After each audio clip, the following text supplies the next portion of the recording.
خطرناک مرضونه دي.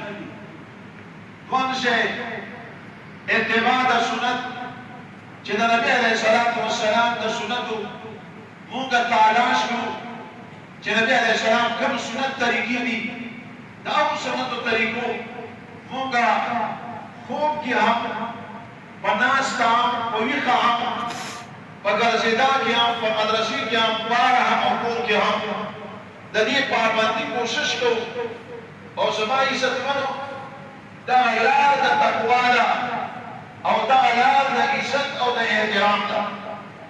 تاسو خو به دومره تجربه نه وي مونږ خو څه داسې تقوا هم نشته خو په دغه لارو کوڅو کې چې مونږ ګرځو خلک دومره احترام په نظر باندې مونږ ته ګوري ولې ځکه چې مونږ یو نسبت راغلی د نبي علیه الصلاة والسلام د دین سره یا د حدیث سره.